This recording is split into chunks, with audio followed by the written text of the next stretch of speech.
I am going to be chatting with Minister of Public Administration, Senator the Honorable Alyson West, and we're going to speak about the budget. Now, controversial term has been used to describe the budget by, I'd say, quite a few people in the public domain. They have described it as an election budget. What do you have to say to that, Minister? It's not unexpected because at this time people are, based on history, looking at the government to bring things to promote its position in respect of the elections. But if you look back at the history, the recent history, you would see that every year as things have become a little better, we have tried to put measures in place to support, in particular, the most vulnerable. So this is just another step in that direction. So, and when you say the most vulnerable, it's those who are earning minimum wage, for instance. Exactly. And the CPAP workers, the URP workers, these are all people who are at what people would call the bottom of the food chain. They have been suffering the most because of the difficult times that we've been through. So as and when we can provide relief, we have been doing that. We've done it in the past through the social development programs that we have been supporting and increasing the grants through. And this is just another step in that direction. Now, the most money has been put into education this year for this budget. What do you see from where you sit being the main benefit or the main push with that funding that is going into education, which is over $7 billion? Well, as our founding fathers, he is called, has said, the future of Trinidad and Tobago is in the school books of the children, so that we see the development of Trinidad and Tobago continuing to rest on the shoulders of the youth, and so we need to support them. One of the things that the Ministry of Education is doing is reassessing, for example, how we issue scholarships in what areas, because we have to align that to the plan for the future of Trinidad and Tobago. So if we decided, for example, the future of Trinidad and Tobago is in the ICT space, that we have to channel the support that we give and the scholarships that we give in that area. So there are lots of things going on in the Ministry of Education. For example, we are switching to an e-based examination system in the near future, and so we need to provide the tools that they need to head in that direction. And the infrastructure. That's as correct. well. And that itself, changing the entire system is not one that would be cheap. So that gives us a little insight into where some of that funding is going. Next on the list was national security. Yes, well, national security for a while has been a focus. People have been concerned with the state of affairs of crime in Trinidad and Tobago. We have appointed a commissioner of police who is doing a good job restructuring the police service with the support of the minister as well as the other arms of the national security, and we have to give them the tools to do the job. So again, we are trying to make them more IT focused to be able to better investigate and secure evidence and so on. So they need the support to do that. We actually have some guests in studio who are gonna speak about cybersecurity and such later on. All of these are huge issues. Yes, definitely. And then as well, a big chunk of the budget has been put into health. Now, there are a number of people who would agree that when it comes to the general hospitals, a lot of work needs to be done. From where you sit, if you're able to speak on it, is that part of where the funding and where the spending is going to happen in really upgrading the public facilities for health? The Minister of Health has been doing a really good job in trying to improve the provision of health in Trinidad and Tobago in general. There is maintenance work to be done on the hospitals. We also have to provide beds closer to the communities, which is why we are building the hospitals that some commentators are saying, why are we building that if we are constrained? But Point 14 people should not have to drive to San Fernando to get proper health care. Arima and Sangre Grande the same. So that is some of where the money is going. In addition to that, as we talk IT, the Health Ministry is about to introduce an IT-based register system so that when you go into the hospital, there is a system that pulls up, as you say, who you are. It will tell you where you've been, what services you've been provided with, what medication you're allergic to. So we're moving in that direction to make health more efficient and effective.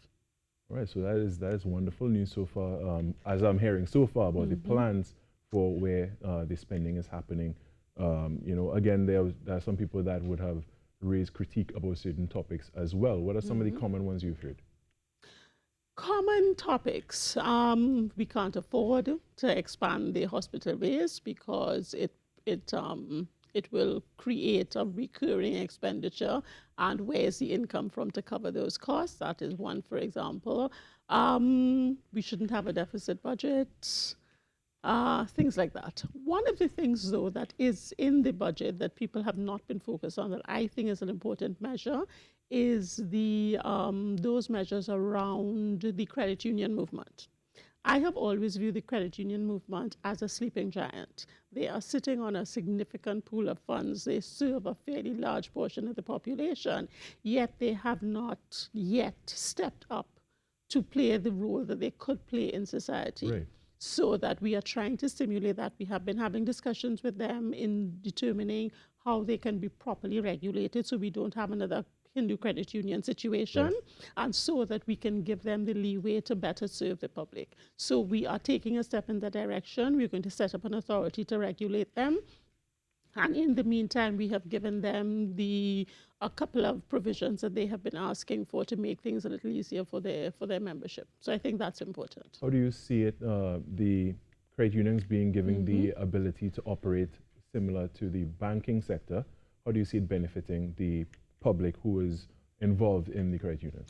Well, the credit unions, because of the nature of them, have a better relationship with their clientele than the banks, because a lot of credit unions, for example, are based on work relationships. So they have a longer and closer relationships with their clientele, and therefore they are better able to assess the risk.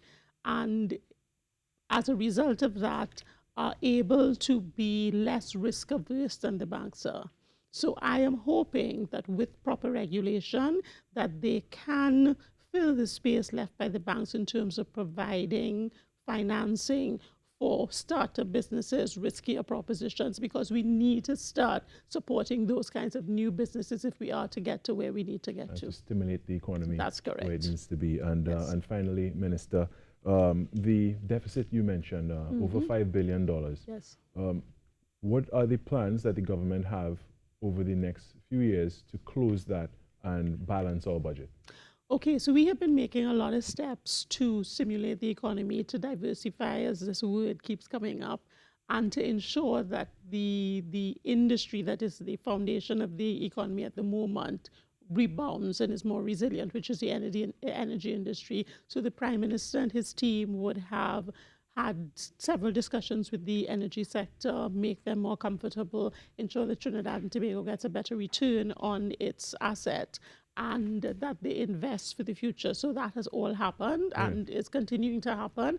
And in the meantime, the Minister of Trade, the Minister of Agriculture are working in their areas and others to stimulate activity in their areas. So we have the Phoenix Park program that is about to turn the sod, and within a year, that will be completed, and we actually have tenants who are ready to move in as soon as it is completed. And then in the Ministry of Agriculture, there are all sorts of new developments in terms of people who want to invest in agriculture for local food production and for export, who are getting titles to their property and assistance with investing. Now, less of the budget this year, for this fiscal year, has been put toward agriculture. How does that directly affect the farmers, the local farmers? The local farmers have been supported as and when the minister and his team are satisfied that they need the support. The agricultural sector is more, the minister has said to us that the most fundamental issue in agriculture is ensuring that the farmers have security of tenure, because that is something that has not happened for years. So he has really stepped that up, and every week we have notes coming to us to provide that security. And there are tons of other benefits and support, either directly through the government or through the ADB for the farmers. If and when it is decided that more is needed, the Minister of Finance, I'm sure, will find a way to provide that additional support. So thus far, no resistance to the current state of things from that in that sector? Well, There are some who complain that if there's flooding, they don't get enough support. But what the minister is trying to do is ensure that he provides support to the people who deserve the support. So we think it is fine, and the provision that was introduced this year of the tax exemption for the agricultural sector, the view is if they're not attracted, if people are not attracted to the industry, if they cannot make a success based on the plethora of benefits that are provided, then the agricultural sector, I don't know what else we can do to stimulate it. Yeah, I guess the ministry itself would have to look into ways and means of boosting the industry and getting more people. And we have been doing that. We have been identifying individuals and projects and bringing them together, and there has been quite a bit of success. And that's good news thus far. All right. Also, one of the issues that a few people have raised is that there was a lack of planning for diversification, and that, again, heavy interest was placed on the oil sector, for energy. Do you, from where you sit, again, have anything to elaborate on that and why we aren't seeing a shift toward more things in a bigger way? Because I know some funding has been put toward other sectors as well, but we have seen that it is heavily reliant on oil still. So what is being done to shift the direction and go toward other sectors? Well, we can't abandon oil because that is an asset with which Trinidad and Tobago was blessed. So we have been developing based on that. And what we are trying to do is maximize the return to support the economy while we diversify. As I said, the Phoenix Park project, and there are a slew of others that have been put in place. You will recall that some of our attempts to diversify have been met with resistance, and as a result, the projects have been cancelled. The Sanders project, for example, would have been a huge game changer for Trinidad and Tobago, and that was not allowed to proceed, so that the same people who are complaining that we're not doing enough about diversification are, in fact, hampering our efforts to diversify the economy. The same thing happened some years ago, or 10 years ago, with the seal industry, so that we are continuing to work in the areas to provide opportunity and to attract people to bring a broader base to the economy. A question to us, because it was brought up when I was speaking with Tobago as well, with tourism in Tobago. Yes. And, well, Nkosi would have, I think, wanted to see more, allocated to Tobago and looking and focusing more on tourism in Tobago. Is that something that the government has to do, or maybe the THA has to more look at? And how much more do you think can be done for tourism with respect to Tobago? Tobago has been essentially put in control of its own tourism sector through the creation of a separate entity for Tobago. They have been actually doing a very good job in promoting the sector. They are always represented when we go abroad for the tourism area. And although the direct transfer to the THA was in the region of about 2.8 million or billion, there is an additional $1 billion that will be spent in Tobago through the ministry. So it actually is closer to 4 billion than the 3 billion that people are talking about. And there are things going on in Tobago. The Turtle Beach Hotel has been taken over by Sunwing, and they are developing and growing that. And we are working with them to provide them with the facilities that they need. And as the minister would have indicated, the Apple Leisure Group have been identified as the preferred bidder in respect of Magdalena, and we are working to close that deal to both increase the airlift into Tobago and provide the level of tourism that we need to attract a different type of tourist to Tobago. Now, speaking on the Magdalena and with the preferred bidder that was, is almost in place for the takeover of that company. One of the guests who were here earlier this morning mentioned that they themselves have a vested interest because under their umbrella is also a travel company and an airline as well. Now, Magdalena has indicated in the recent past that they are going toward all-inclusive packages. Now, the guest that was here earlier mentioned that, the guests that would come to the hotel could then help to stimulate the local economy because they would go to, you know, the vendors on the streets That's and right, this yes. thing. But if you have an all-inclusive package, trends have shown that tourists who come to resort destinations with all-inclusive package rarely go out into the outside of the resort compound and really spend outside of that. So how does it help the local economy? Well, I'm not sure how the discussions are developing, but when I was involved in them, there was a discussion of having a two-tier type of system, both all-inclusive and none, so that you will have guests who are not covered by the all-inclusive packages. In addition to that, an all-inclusive package does not mean that you stay on the compound. It means that you pay the hotel for everything. So what has to happen is that the local suppliers need to collaborate with the owners of the hotel, with the managers, to ensure that their facilities are included. So I'm sure that the guests at the Magdalena will want to see the Boca Reef. Surely. So that the people who man the boats there will have an arrangement with the hotel where they will use them, and while they're going to the Boca Reef, they can have a meal at Miss Jean's hut and that kind of thing. Yeah. So there are ways to get the local sector involved, notwithstanding that it's an all-inclusive operation. All right, well, Minister, just before we close off, I just want to ask if there was any, on this topic specifically of people calling it an election budget, anything you want to close off with before we go to a break?